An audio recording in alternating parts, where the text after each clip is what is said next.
Multi-21, c'est... Yeah, Multi-21.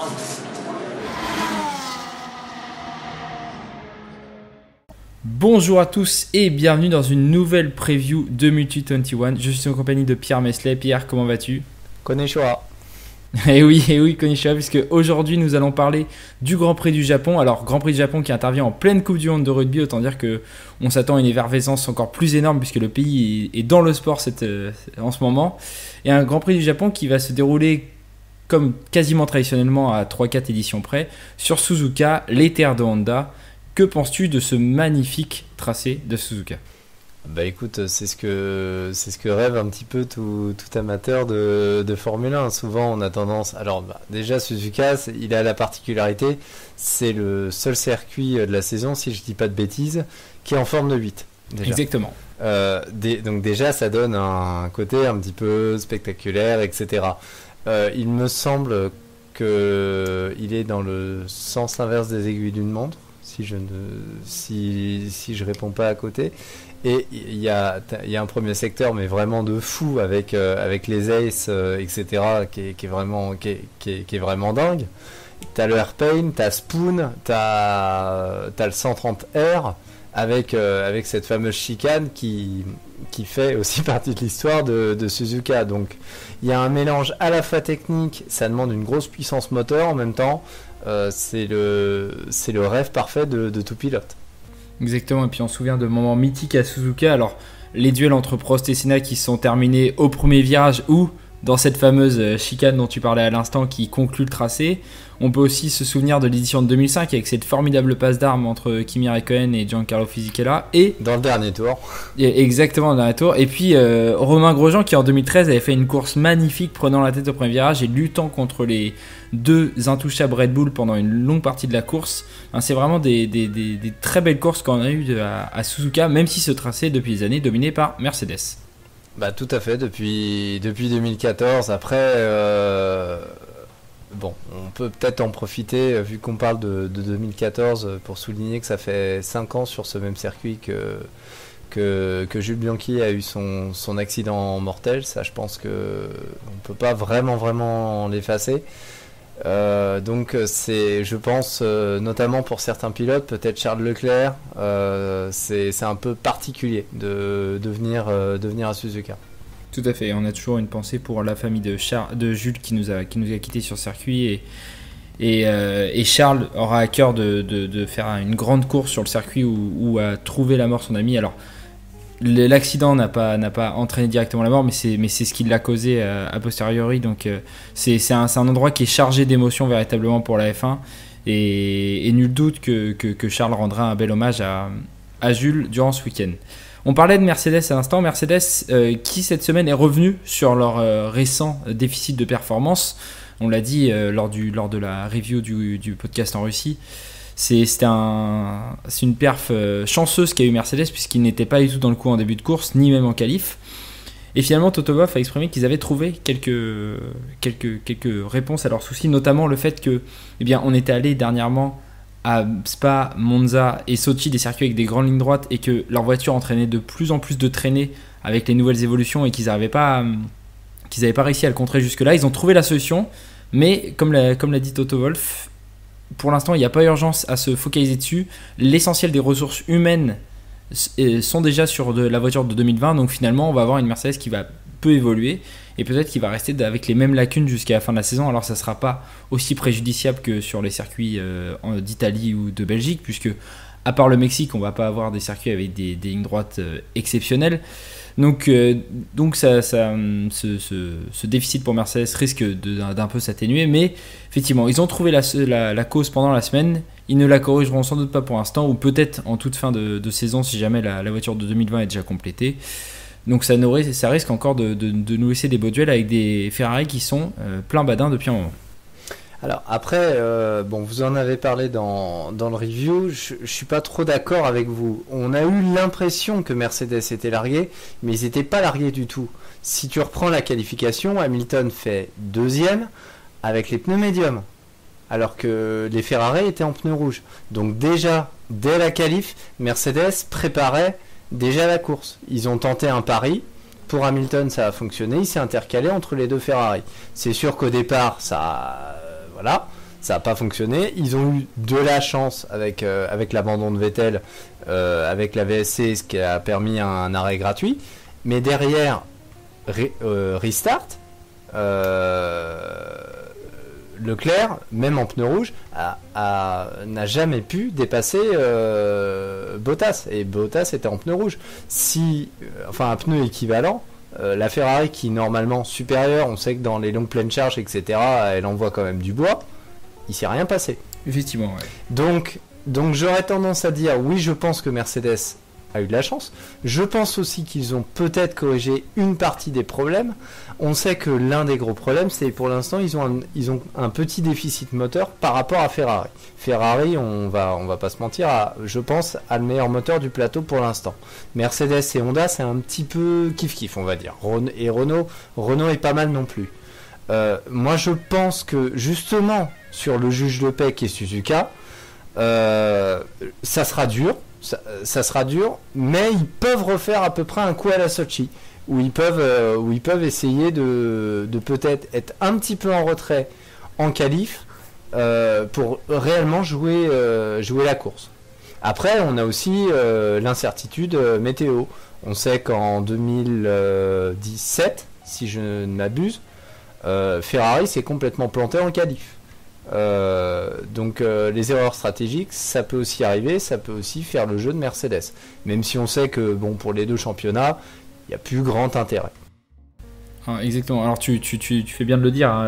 Effectivement c'est plus en course qu'en qualif où la différence est faite, où effectivement en qualif Lewis Hamilton a pu résister, et lorsqu'on parle de ce Grand Prix de Russie du Japon pardon, qui risque d'être un peu le juge de paix, est-ce que tu vois aussi sur ces terres Honda et donc Red Bull pouvoir bien performer au milieu des deux mastodontes? Et justement, on connaît le châssis de la Red Bull.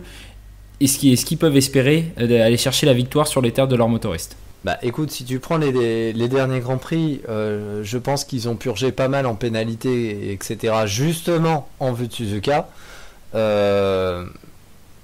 Faut s'en méfier. Je pense pas que dans les longues pleines charges, ils seront les meilleurs, mais par contre, attention.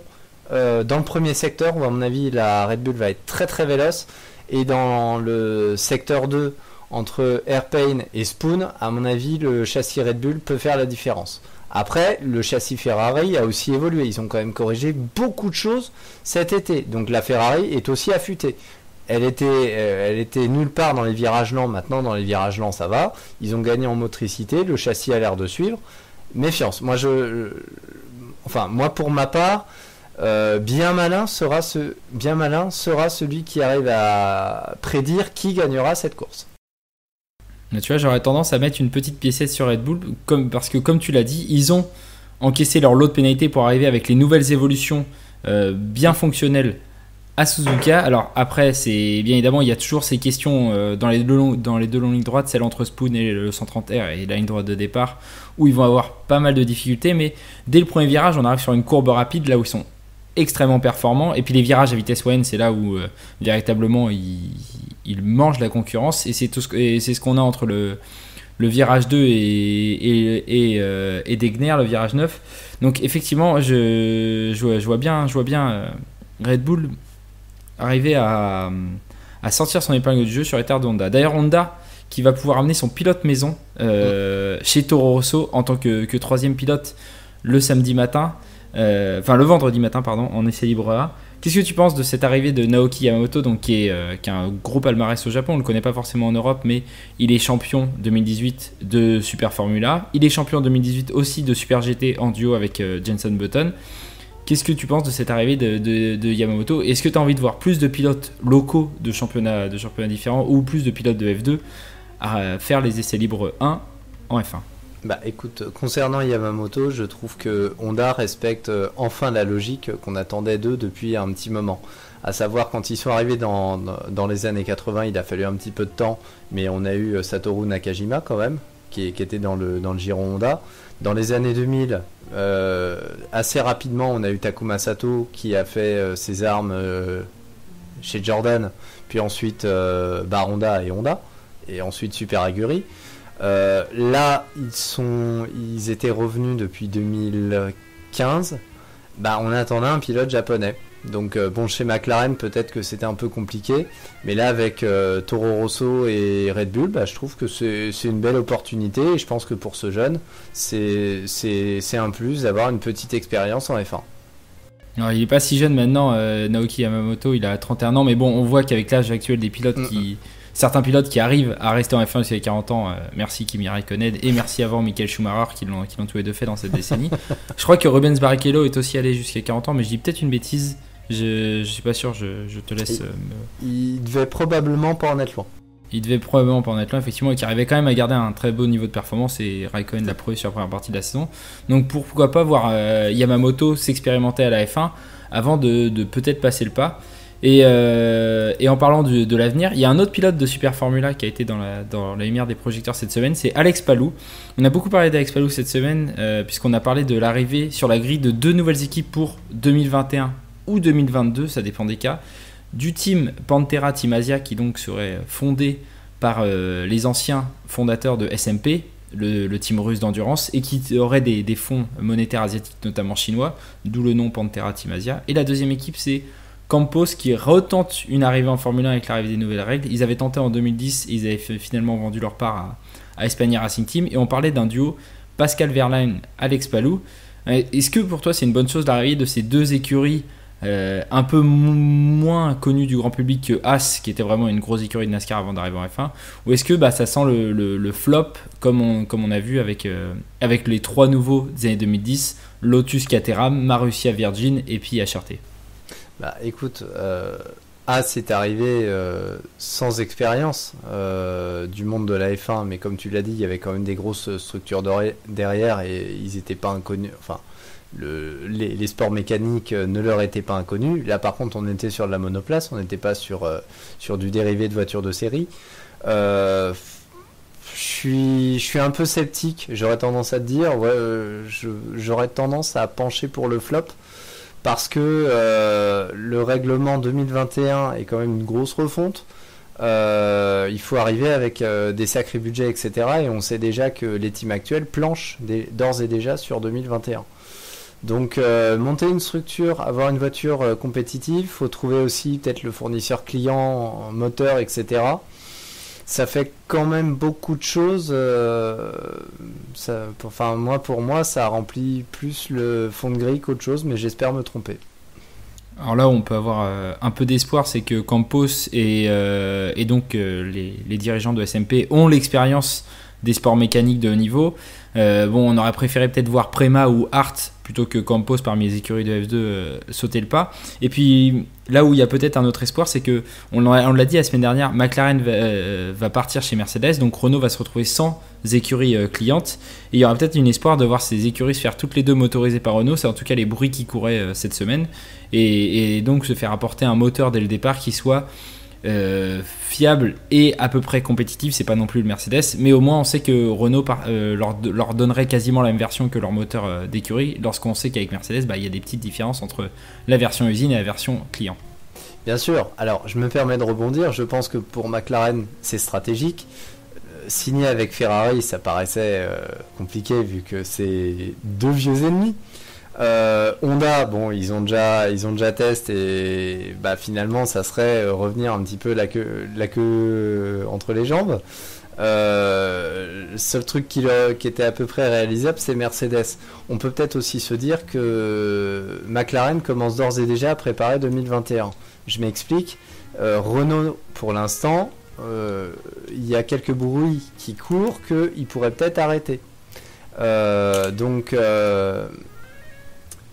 2021 ou après 2021, mais pour l'instant on est encore sur de l'engagement à court terme. On sait que l'année a été très difficile pour Renault. Cette année il y avait des résultats qui étaient attendus vu que Renault avait fini 4ème l'année dernière. Là c'est pas vraiment le cas. L'un de leurs clients est en plus devant, ça fait un peu tâche, donc faudra pas louper le coche en 2021. Et connaissant un petit peu le management Renault, si le virage est pas bien pris, je pense pas qu'ils continueront plus que ça. Et puis tu fais bien de le dire parce que c'est des rumeurs qu'on a eues cette semaine et qui reviennent de temps en temps concernant le futur de Renault en F1. Et puis pour compléter sur toute cette partie future et 2021, on sait qu'il y a un certain nombre de pièces qui pourraient être mis en open source, donc c'est-à-dire que chaque écurie laisserait son concept de pièces sur certaines pièces précises, laisserait leur concept de dessin en libre accès pour les autres, afin de les laisser créer des copies, que ça serait un échange entre toutes les écuries. Donc si on sait que pour l'instant ça aura du mal à se mettre en place, et James Allison l'a dit que ça mettrait peut-être un peu de temps à rendre le concept fiable, c'est quelque chose qui est pour l'instant plutôt bien accueilli par toutes les écuries et qui pourrait permettre justement l'entrée de certaines nouvelles écuries, s'appuyant sur du coup un motoriste déjà éprouvé et sur un certain nombre de pièces déjà disponibles en open source. Resterait à concevoir le principal, bien évidemment, hein. On reste dans une formule où il faut construire sa propre voiture, mais ça permettrait d'adoucir un petit peu cette entrée et de limiter l'impact sur le budget, comme ça a été en 2010 où tu l'as rappelé, c'était catastrophique et ça valait un fond de gris. Enfin bon, on referme tout ce sujet à venir, on en reparlera au moment où toutes ces règles seront bien évidemment confirmées et que ces nouvelles écuries seront ou confirmées en F1 ou réfutées et devront patienter encore quelques années. On va passer à tes pronostics, très cher. Qui vois-tu remporter ce Grand Prix du Japon ? Bah écoute, je vais plus parler, on va dire, avec le cœur, mais je pense que Hamilton et Mercedes peuvent peut-être refaire un coup de Trafalgar. Donc je mettrai une petite pièce sur Hamilton. Et ton podium du coup ? J'aurais tendance à mettre Hamilton, Leclerc et Verstappen. C'est un podium assez intéressant ça quand même, et ça c'est le genre de podium qui pourrait nous promettre pas mal de spectacles. Écoute, je vais mettre Verstappen devant le public Honda, une petite fantaisie, devant Charles Leclerc et Lewis Hamilton. Tu l'as dit tout à l'heure, hein, Charles Leclerc aura de toute façon à cœur de bien faire pour son ami Jules, et Lewis Hamilton reste quoi qu'il arrive en route pour un 6e titre mondial et pour escorer. Donc on a les mêmes pilotes, l'ordre varie un petit peu, mais effectivement je pars comme toi sur ce trio là. Pour les duels entre coéquipiers, donc évidemment pour Ferrari, Red Bull et Mercedes, j'ai tes 3 noms, Hamilton, Leclerc, Verstappen. Pour McLaren, qui vois-tu être devant l'autre ? Eh bien écoute, Norris s'est montré plutôt solide sur les dernières courses. Il avait été éprouvé un peu par la malchance. Mais je vais quand même mettre Sainz parce que ça demande un circuit. Enfin, c'est un circuit qui réclame beaucoup d'expérience et je pense que Sainz a de quoi faire. Bah écoute, je vais te suivre sur Sainz cette semaine. Chez Renault. Oula, très compliqué. Et ben écoute, espérons que Hülkenberg continue sur ses bonnes prestations. Bah je vais mettre Daniel Ricciardo. Chez Toro Rosso. Bah, Pierre Gasly. Bah écoute, j'ai envie de te suivre sur Pierre Gasly. Chez Racing Point. Très compliqué. Pérez. Bah écoute, je vais mettre Lance Stroll. Je ne sais pas pourquoi. Pour le troll, il faut bien. Pourquoi ça ne m'étonne pas. Exactement. J'ai envie de jusqu'au bout d'aller avec Lance Stroll jusqu'au jour où il sera viré par son papa. D'ailleurs, il est toujours pas confirmé pour 2020. Pour l'instant, à mon avis, il sera confirmé. Mais pour les années à venir, ce sera intéressant de voir à quel moment ça va commencer à créer des clashs entre père et fils. Pour Alfa Romeo. Raikkonen est plutôt bon à Suzuka. Dans ses jeunes années, il était vraiment bon à Suzuka. Allez, dans un sursaut d'orgueil, mettons Raikkonen. Et bah, je te suis sur Kimi Raikkonen. Chez As. Bah écoute, il a été confirmé, donc on va mettre Romain Grosjean. Ouais, en l'honneur de sa course de 2013, Romain Grosjean aussi. Et chez Williams. Bah, sans grosse surprise, Russell. Ouais, Russell aussi. Kubica a vraiment du mal cette saison et a du mal à la finir surtout. Donc je vais te suivre aussi sur George Russell.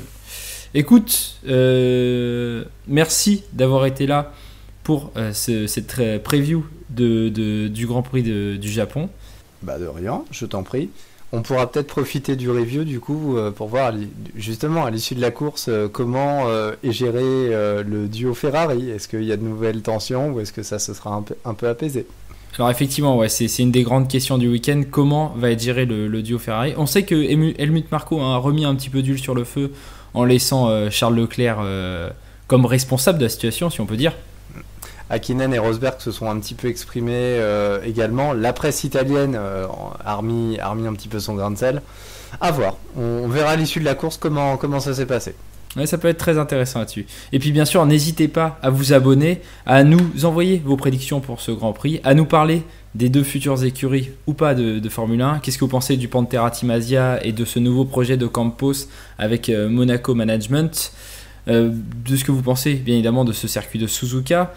Est-ce que pour vous Naoki Yamamoto a un avenir en Formule 1 ou est-ce que c'est juste un one-off pour faire de la pub Honda? Enfin bref, toutes vos idées, toutes vos questions, mettez-les en commentaire sur YouTube, sur Twitter, on y répondra bien évidemment.